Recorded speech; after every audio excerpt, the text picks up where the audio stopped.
I can't help it, folks. It puts a smile on my face every time I hear that tune because it means it's time for another week of the Rec Poker Podcast.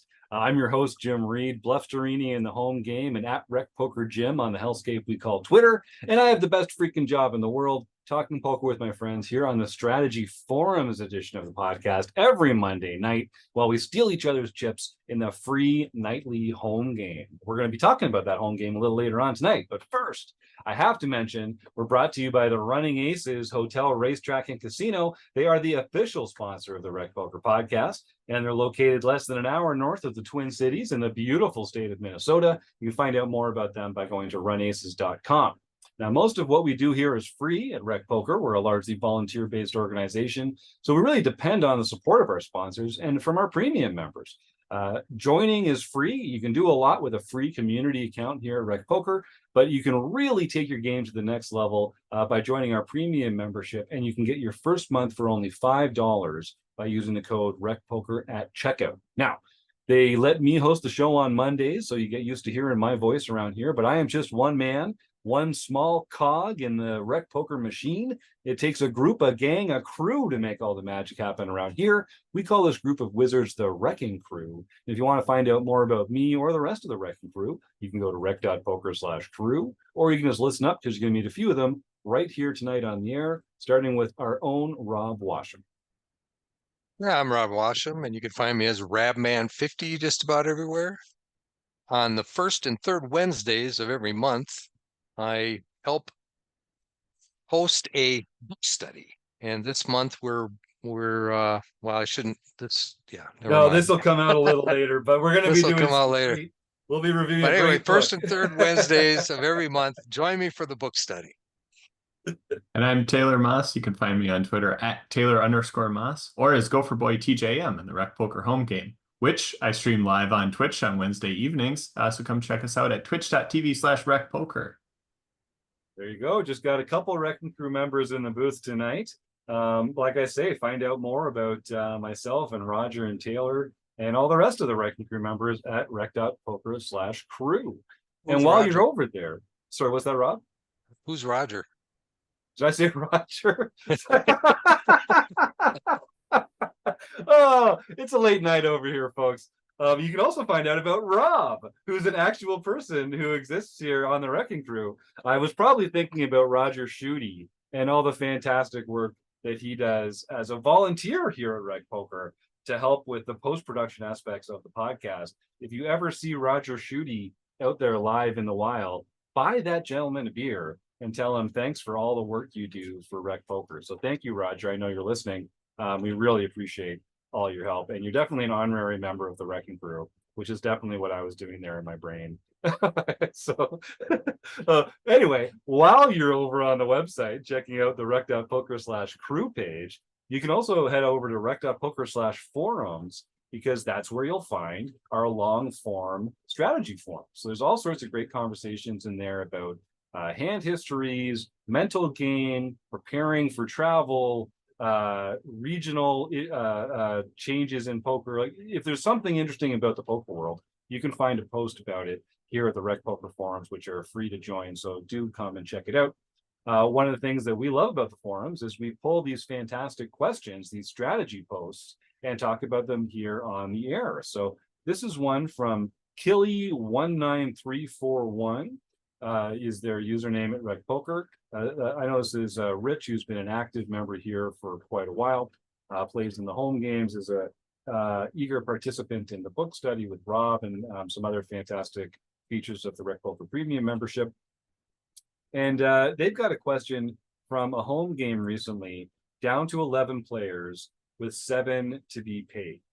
And we are in a pretty good situation with 33 big blinds on the button, and the table chip leader is just to our left in the small blind with 37 big blinds.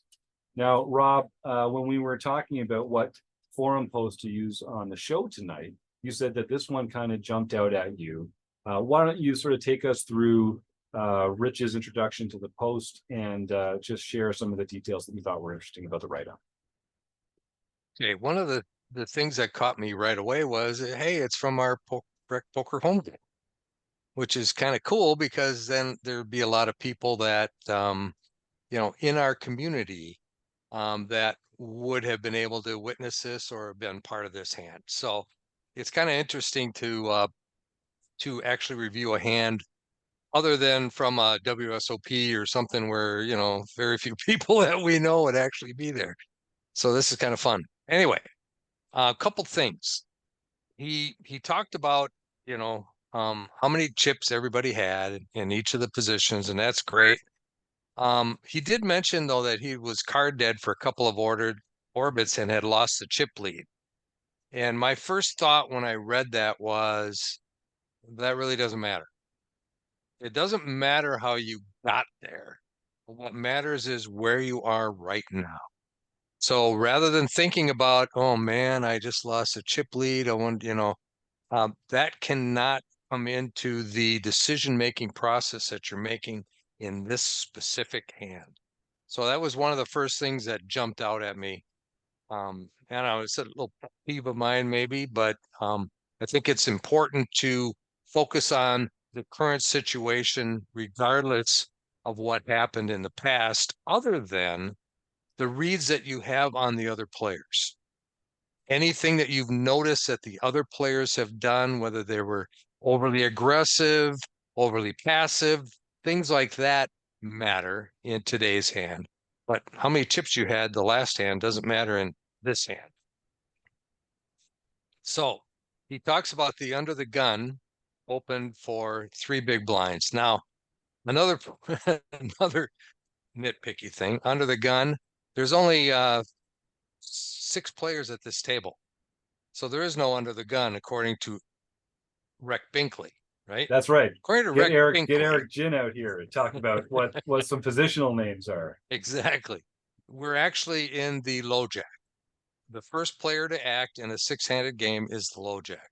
So a low jack is what the range you should be thinking about, not under the gun. So the low jack opened for 3 big blinds. The hijack folded, but the short stacked cutoff, the cutoff who only had 8 big blinds, went all in. Now our hero tanked, and thinking through his options, he decided calling was the worst option. Totally agree. With 2 players already in the pot, the likelihood of one of them having a pair was high. That to me really doesn't matter unless you're worried that they have a pair of aces or a pair of kings. Did we talk about what the hero has? Oh, I'm sorry. We didn't mention it? Oh yeah, good point.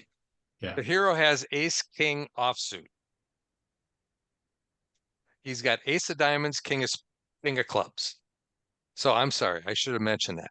So the under the gun or the hijack or the low jack opens, hijack folded, and the cutoff went all in. And again, the cutoff had 8 big blinds. We're in the button with 33 big blinds. So his thought process is he was worried about one of them having a pair. And I think when I approach a hand, and I'm going to ask for Taylor's input on this also, are we really concerned with a pair lower than aces or kings in this situation?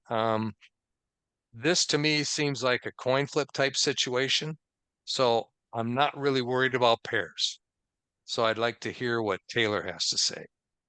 Yeah, and I think there's a lot of things that I can comment about this, but just to the fear of the unknown is something that we always have to get over when we're playing poker. You always have to be worried about your opponent potentially having a pair, but that's just part of someone's ranges, right? Someone, opened, they raised to 2 big blinds. They could have a pair. That literally happens anytime. So it's we have to kind of get over that. We have to really focus ourselves to think about ranges of what are our opponents doing within these spots? What is that low jack opening to 3 big blinds range? What is the cutoff jamming range? And we think about those things because like you said, Rob, are we concerned about someone having a pair? Not really. If you run this in, just chip EV of someone potentially having a pair, we're going to be slightly making money in this situation, given the blinds that are already in there, the antes. You get in for roughly a 50-50, it's break even. Well, what if they have ace queen? What if they have ace jack? What if they have king queen? A bunch of hands that we dominate that we've got like 70% against. So when you think about that holistic picture, it's like, hey, we're in a spot where we're going to win, I don't know, 60% of the time, roughly speaking. And that's the thoughts that we should be considering when we're going into the hand. I love it. I love it. So that was his first thought. And then the next thought was the blinds were left, we're still left to act. And he thought that if he were to raise, he would probably have to raise all in to discourage those blinds and to force the opener to decide to play for all of his chips. And not a bad idea. I mean, that's, with ace king in that spot, I'm thinking that that's probably not a bad idea. But still, I considered again that I could be facing at least one pair and be behind. If I lost, my stack would be at least cut in half. I have mentioned that I had recently read Jonathan Little's chapter on tackling a final table in Excelling at No Limit Poker, the current read in our poker book study, and thought that we were close enough to the final table for it to apply. And again, this is another exception I'm going to take to the way he approached this. No, we're not even close. We're not even close to being at a final table. We're still 4 away from being paid. So what is that? 7 players are paid.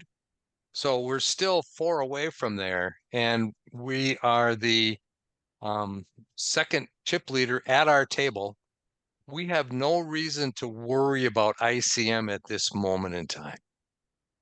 You got the other players covered. The key to me, I think, is I'm going to be jamming here almost 100% of the time with my ace king. The thing is, and to something that Taylor had said, is these other players have to wake up with a hand that is going to be willing to put in 33 big blinds against my jam. Now, how often? I mean, there's only like 2 hands that I'm really worried about, and that's aces and kings. And that's like less than 2% of his entire range. So I'm not worried about them waking up with aces or kings or waking up with anything.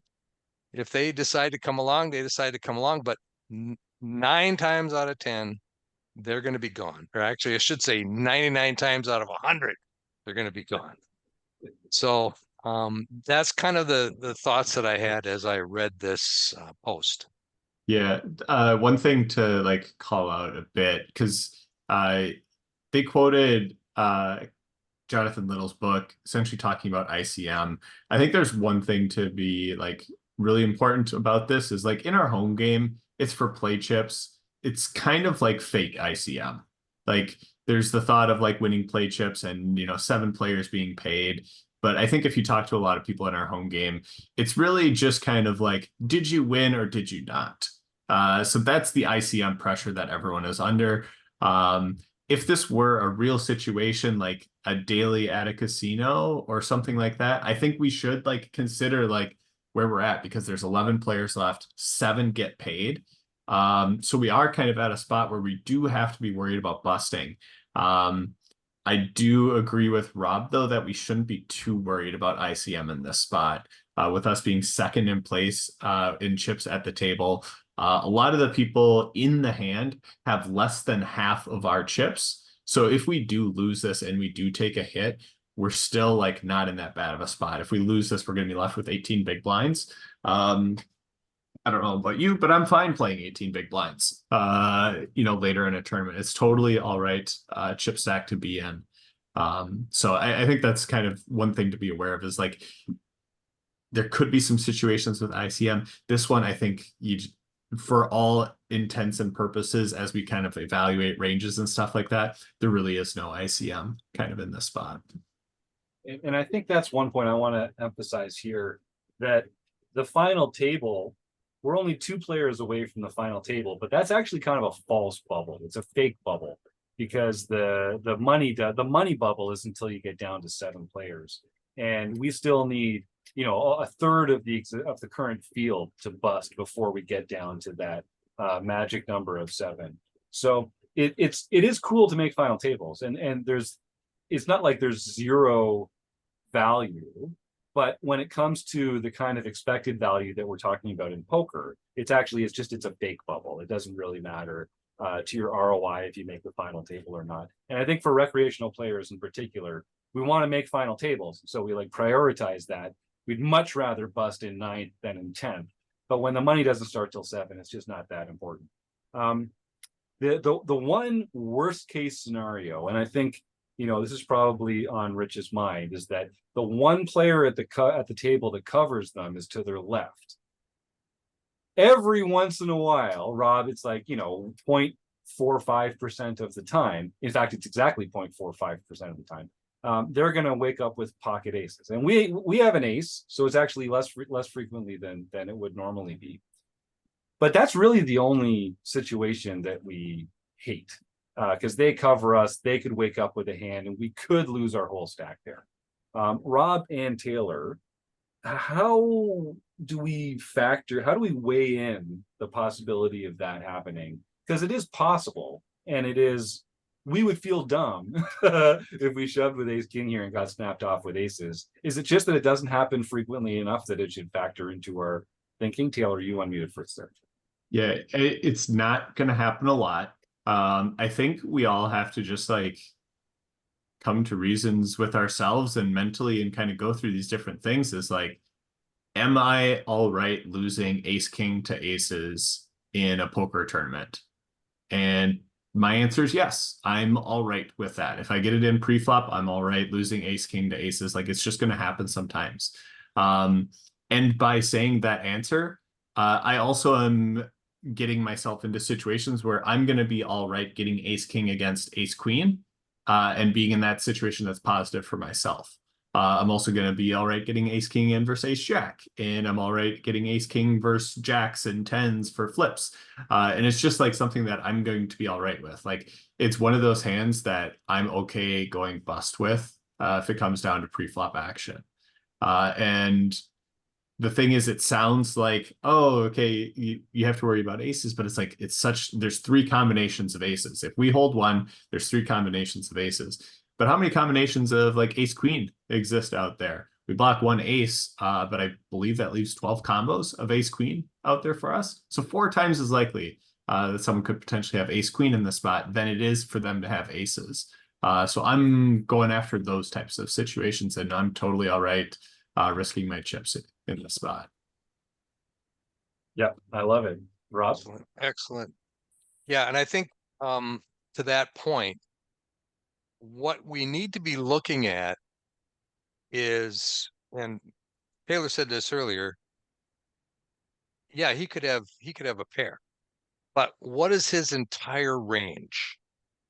And if you look at, and I don't know if he's using Poker Tracker or not, but if you use Poker Tracker and you look at different stats like pre-flop raise or raise first in stats, and you look at that percentage, and then you go to a chart and see what that percentage of hands is, and you can see that people are not just opening big pocket pairs. They're opening all kinds of stuff. They're opening all kinds of broadways. They're opening all kinds of, you have to look at the entire range, and the number of hands that you're actually against in that range that are potentially bad for you is a very small portion of their entire range.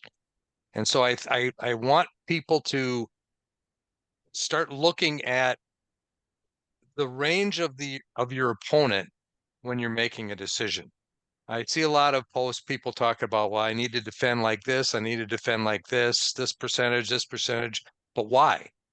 The reason you're picking those percentages is because of the range that the player in front of you is playing, and you're playing a defense against that range based on what that range is. So if you have a old man coffee who is never putting a chip in the pot without pocket aces, well, it's an automatic fold, right? Because his range is one hand. But that's not what you're going to find in most games that you play. People like to play pots. People like to play hands. They're going to be playing a lot of hands. So consider the entire range, and then math takes over, right? I mean, if you have the right odds based on the range that you're against, it's math. So in this case, I'm jamming all day long.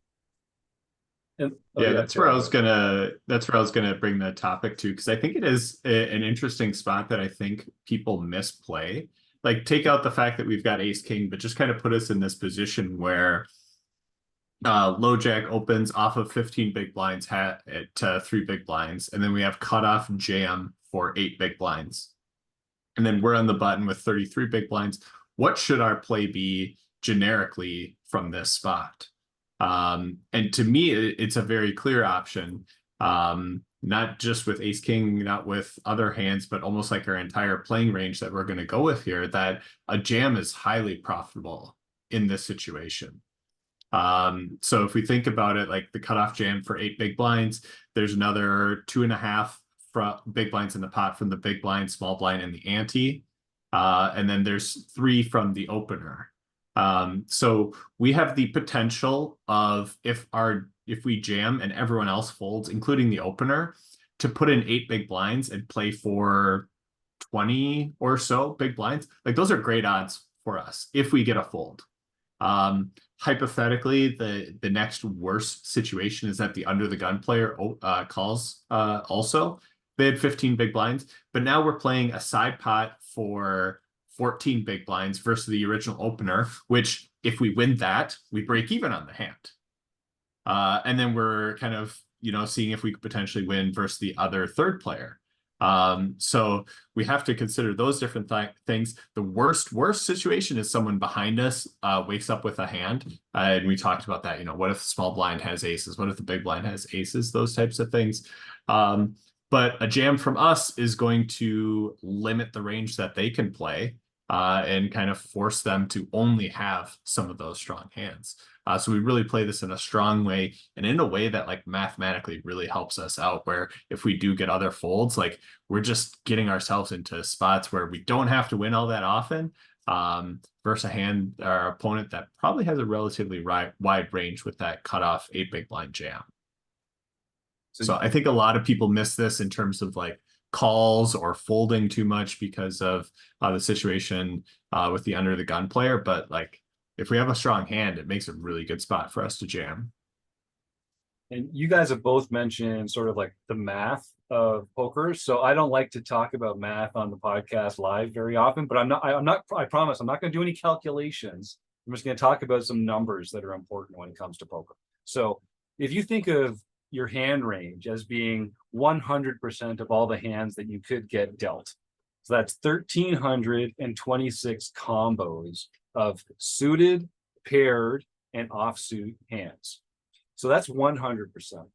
So every pocket pair, you have a 0.45% of being dealt. That's your chance of being dealt a pocket pair. So out of your entire range, if you're worried about them having pocket aces or pocket kings, that's 0.9%. So 0.9% of the time, they're going to get dealt a hand that's either pocket aces or pocket kings. Now, when you're holding an ace and a king, you make that even less likely. So it is an extremely unlikely event for them to have pocket aces or pocket kings. But let's talk about just any pair, because Rich has talked about, like, not wanting to be up against a pair with 2 overcards like this. If you said their range is only pocket pairs, every single pocket pair together still only makes up 5.88% of all the poker hands that you could be dealt. So it's 78 combos. You're much more likely to have an unpaired hand than a paired hand. And even in spots like this, you can say, okay, well, you're not playing all the bad unpaired hands. But if you look at the combos, they add up very, very quickly. Like every pocket pair we said is 0.45% of a hand. Every suited hand comes up 0.3%. Every offsuit hand comes out at 0.9%. It's 3 times as likely to be an offsuit hand. And by the same math, you can see that it's actually twice as likely that they're going to be dealt an offsuit hand than they are a pair.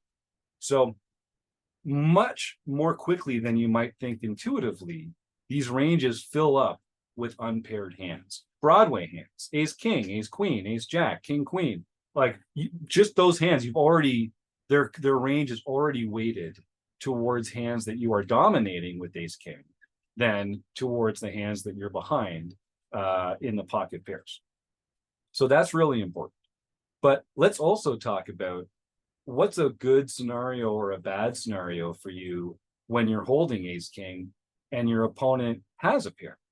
So let's say your opponent has a pair and you have ace king and you're never planning on winning by making a straight. So the 10 jack queen never comes. You can only ever win by hitting an ace or a king. All right, well, that's 6 outs. Now let's say one of your opponents has a pair and there's another opponent that might enter the hand and you have ace king. What would you rather they have in their hand? A hand like ace queen that you dominate or another pocket pair? So let's just think about this for a second.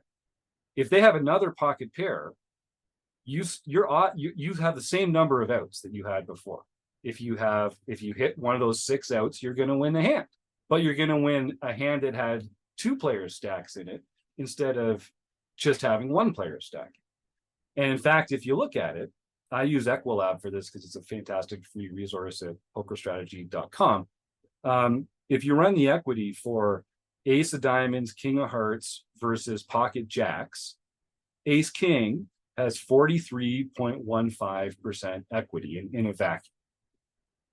Let's say we add in pocket nines, a third player that has pocket nines, and we run that. We drop down to 36.5% equity. So we've only actually gone down about 8% in equity, but we get to win a much bigger pot when an ace or a king comes. And those 6 outs are the same 6 outs that they were before. So if you're holding ace king and your heads up against one player, like, yeah, it would be great if they had ace queen or king queen or ace jack or one of those other hands that you're dominating, because then they only have 3 outs. But if you're up against a pair, and I'll ask Rob and Taylor here what your thoughts on here, but if you're in this situation and someone told you, okay, I'm about to be the 3rd player to enter this hand, would you rather that they had a hand like a lower pair or a hand that you were dominating like ace queen or king queen or ace jack or one of those hands? Anyone who wants Taylor? Yeah, I think you want them to have the lower pair. Then you want both players to essentially have the same hand. If you could pick the situation, I mean, you never can. Right. Like the worst situation for you to be in is when the opponent also has ace king and takes a lot of your outs, and then the other person has a pair, because that's going to stack the equity more in their favor. But it's largely irrelevant. And again, it comes down to the different stack sizes. Like you talked about the situation where we lose 8% equity. That's for you to win both pots. If we remember this, like the other person has 7 big blinds more than the other one. So if we can win that side pot, that's pretty beneficial for us too. So like, what do they have in the range? And like, can we beat them, but not the other? Because that's part of that like 8%, roughly speaking. And if you can, then you're free rolling in the other spot. So I think there's a lot of advantageous things and a lot of math if you break down all the different things that Jim said and how we're kind of thinking about the math side of this. So really interesting conversation takes place in the forums here. I won't go into all the details, but I'll put a link in the show notes to this forum post. And you don't need to be a premium member to use the forums. You don't even need to have a free RecPoker community account. You can just click on the link and view the post and the responses as a visitor without having an account. But come on, get the free RecPoker account, folks. What are you waiting for? Jeez, it costs nothing. Although we will double check that you have a valid email address and a smile. Both are required. And as Taylor's pointing out, it helps if you have a corgi. Doesn't hurt your chances if you own a corgi. There you go. Right on cue. Thank you, Taylor. So some great responses here from Oki Poker Player, who's a relatively new premium member, but has a lot of experience in the game. I'm looking forward to getting to know them a little better. Our own Ratman 50 and 7 High 11, John Crowell had some other really, really good points. And I think, Rich knows what he's talking about, and he posted this spot here because he was unsure about it. And so I want to just, doff my hat to Kili19341 here, because it's exactly these kind of spots where you're unsure that you should be posting for other players to come and, gently and in a friendly fashion, let you know where some of your assumptions might need challenging, and maybe bring a new perspective to some of the decisions that they're making. So kudos to them, and I really appreciate these wonderful responses from these other fantastic RecPoker members. Rob and Taylor, is there anything else that we should sort of mention here when it comes to, I think the last thing I'll leave us with is what Rob introduced the show with here, which is that, poker is a sequence of poker hands. And what happened the hand before, or the orbit before, or the level before, other than how it affects the meta game of people's ranges and the actions that might take and how tilted they are, that's all relevant. But whether you used to have 66 big blinds and now you have 33, or you used to have 26 and now you have 33, just wipe that out of the old memory file and just, the hand starts now. This is the number of chips you have. This is your position at the table. This is the stacks of the players around you. Every hand needs to be just considered in its own context. And I suffer from this more than anyone. I get hung up on sort of like the meta game and, oh, he's doing this because of this that happened earlier. And like 99 times out of the 100, I just punch myself in the face with I just spring this trap on myself by projecting this like meta game narrative on the other players. It's like, oh no, they just had a good hand, so they went all in. Usually, don't overcomplicate it, folks, especially in the games that we're playing. There might be some little trickeration going on there, but for the most part, just make sound poker decisions one after the other, and enjoy this great game. Yeah, Rob. I love that. I love that, because it's a lot of people get really hung up on the emotional things of what's going on in a poker hand. And if you're in a poker game and this guy over here is constantly 3-betting you every time you open, it's like you feel like he's out to get you. And chances are he could give a rat's what about you. All he's doing is trying to win chips the best he can. It's not personal. So don't take it personal when somebody is 3-betting you or betting into you. It either he knows that your range is such that he can take advantage of that, or he's just running into a good string of hands. It's probably has nothing to do with you personally. So don't take those types of actions personally. Great point, Rob. And if you're the player that Rob's sort of like talking to here, where you feel like players are taking advantage of you or picking on you, or like they always 3-bet when I open and I have to fold. I mean, take a look in the mirror a little bit. Are you opening wide? Are you opening too wide? Are you opening so wide that players are 3-betting you and now you're folding, and now players are seeing you fold to 3-bets more, so now they're 3-betting you more often? Like that kind of dynamic can absolutely exist, but that's a function of your hand range. That's not a function of the way that you talked at the table or how you comported yourself. Like it's like Rob said it perfectly. Like it comes down to the cards that you're playing, and people will take advantage of exploitable ranges if you bring those ranges to the table.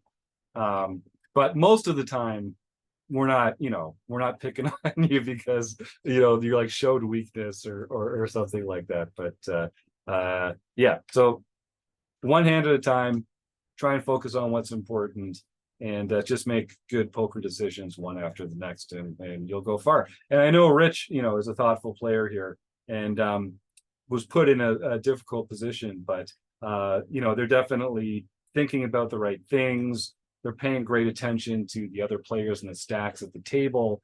They're considering all their options, and most importantly, they're bringing the hands that they're unsure about to a peer group to get feedback on and improve as a player. So kudos to you, Rich. Thanks for posting. Thanks to Rob Washam and Taylor Moss for their fantastic input. Of course, thank you to Running Aces, the fantastic hotel, casino, and racetrack. And thanks to you, the listeners at home. We couldn't do it without you, and we wouldn't even think of trying. So thanks for tuning in for another week of the RecPoker Podcast. See you next time.